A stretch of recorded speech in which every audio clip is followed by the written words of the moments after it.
Hey everybody, welcome back to another episode of Going the Distance. This is episode 27. Can you believe we've done 27 episodes? I can't, but I want to thank you guys for joining me. I want to welcome back the members that have joined me from the beginning. Your support I can't ask for anything more. And I want to welcome the members who are just joining me for the first time. I hope you guys like, subscribe, and comment to the video. It really helps me, and I look forward to seeing y'all's comments. So, we're going to jump in.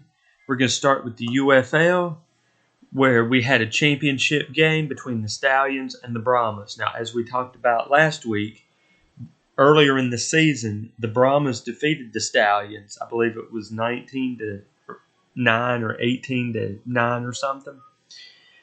The Stallions this time defeated the Brahmas 25-0, so it was a reverse. So the Stallions got their revenge on the Brahmas, and Martinez, the quarterback for the Stallions, became MVP. Now, Tom Brady presented the MVP to Martinez, but to present the actual UFL trophy, Kurt Warner came out. So it was great to see those two back in football, back on the football field, even if it was just for a short time. And during the game, Tom Brady was up in the booth commentating a little bit because, as everybody knows, he signed a 10-year deal with Fox to be their lead commentator during football season. So congratulations, Stallions. Well deserved. You were my pick all season. You capped it off with third championship in a row. And are we thinking dynasty now? I think we might be, y'all. Okay, so now we're going to move into the NBA, where we had another championship game where the Celtics defeated the Mavs 106-88 to win the series 4-1 and win the championship. So y'all, Boston Celtics, NBA champions. Their parade is on Friday, and I am going to record it and watch it because I won't be able to watch it real time. So you guys check out the parade. Congratulate Boston. It was a fantastic win. And again, it was like the Stallions in the UFL. Boston just had a more together team. The Mavs were good, but I mean, they didn't look put together. With Kyrie and Luka together, they didn't use them like they should have. They didn't use Kyrie or Luka like they should have been used. So, can the Celtics do back-to-back, maybe have another great season next season and win? I don't know, y'all. We'll see. But that winning mentality must be back because we got champs in Boston. In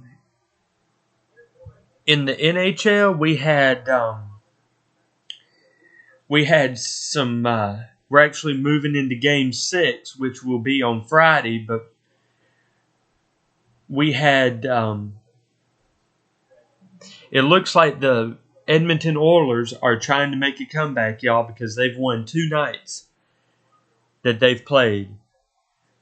And I'm not talking just squeaking out. I'm talking like showing. I'm talking.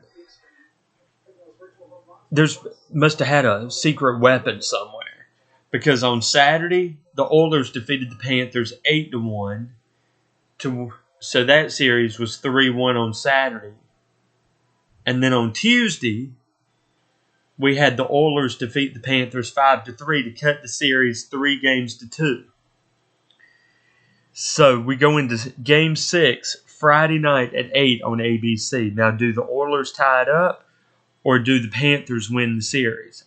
I personally have the Panthers winning the series because my Nashville's not in it, my Dallas sitting in it, and my Hurricanes aren't in it. So Come on, Florida. You need to wrap it up you need to wrap it up Friday night and win the championship, because who knows? Anything can happen in sports. We all know this. We talked about it last week. Sorry, y'all. Anything can happen. So come on, Florida. So now we're going to move into some NASCAR news. And we raced in Iowa. Now, if you guys remember, last week I made the comment that I didn't even know Iowa had a racetrack. And that's because this is the first race in Iowa we've ever had. I didn't know this. I should have, but I didn't. And I'm sorry about that, y'all. So, in the inaugural race, we had Kyle Larson take the pole.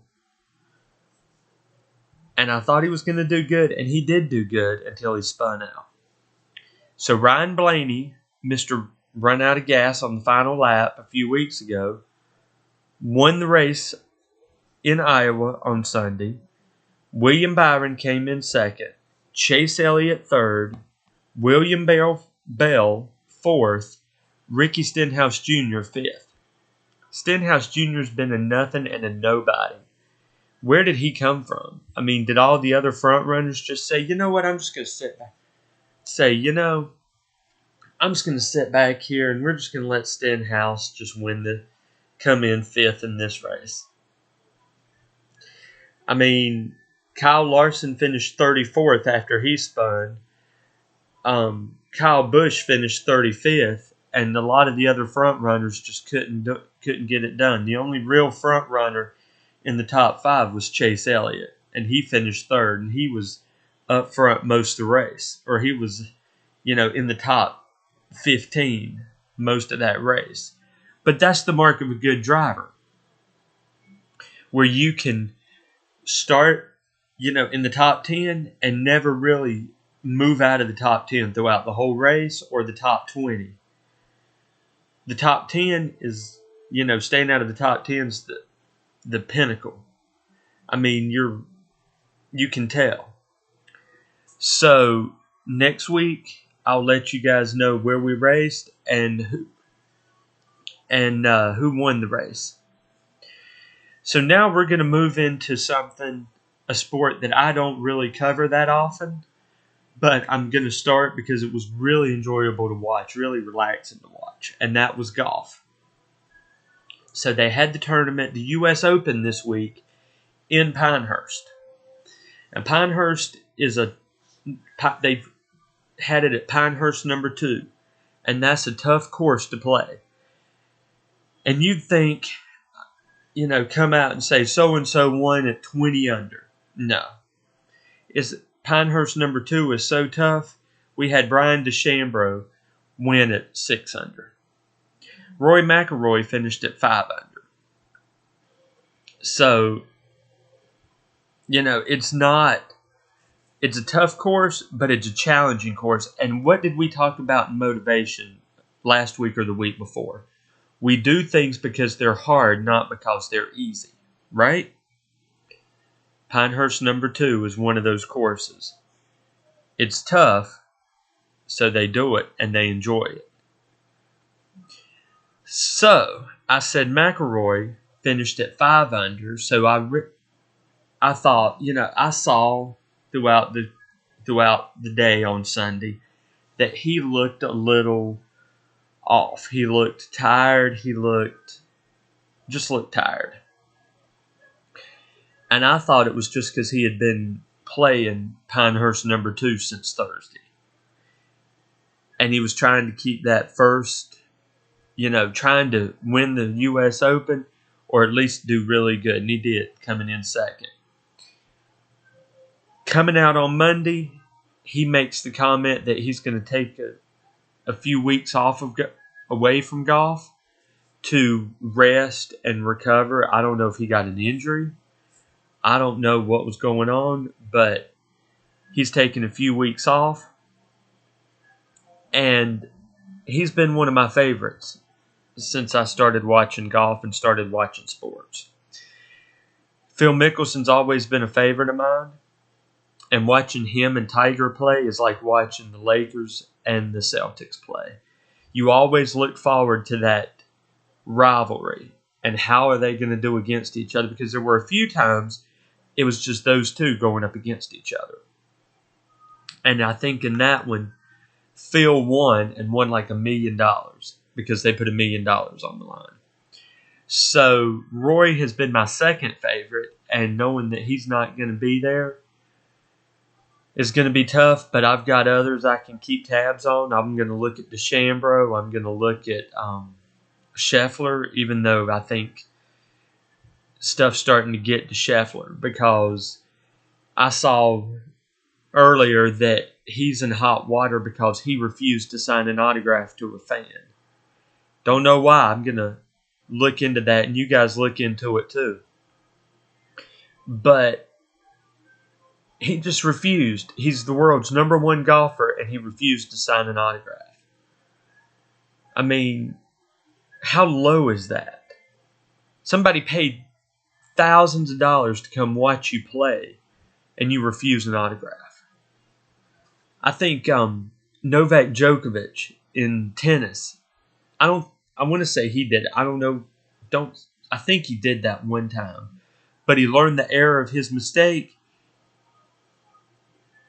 and he does what he can now. And Novak is the world's #1 tennis player. As we covered last week, he relinquished that after withdrawing from his tournament. But don't be such a jerk, Scotty Scheffler. Sign an autograph for a fan who's there to see you, who probably looks up to you. If it was a kid, he probably looks up to you. So stop being a jerk. Okay, so that's all for sports news. I know it wasn't much, but I mean the championships have come, man. Have come, y'all. So there wasn't really much sports to talk about, but I do want to talk about a sad note. And I found this out today that actor Donald Sutherland passed away at age 88. Now he was in movies like The Hunger Games, Cold Mountain, Forsaken. He is the father of Kiefer Sutherland, who, as many of you guys know, played Jack Bauer in 24, and 24 has been one of my all-time favorite shows since it started. Kiefer and Donald Sutherland played in Forsaken together. It was one of the first times that they had actually shared the screen together. Another good movie that Donald Sutherland was in was Space Cowboys. So y'all check that out. And my thoughts and my prayers are with the Sutherland family. I know this is a hard time for you guys. Just know that, the fans are here and are praying for you guys. And I know, Donald Sutherland, you're in a better place right now. So now we're going to move into what we're listening to. And who are we listening to this week? None other than Breaking Benjimen, y'all. Now, they have been a top 10 band for me since I got into music and they came on the scene. They're a hard rock band formed in 1999 in Pennsylvania. They've had 6 albums, and y'all, they just keep getting better with every album. I'm listening to their Dear Agony album right now, and it has to be one of my favorite albums of theirs. One of my favorite albums of all time, honestly. Ben's voice is just so...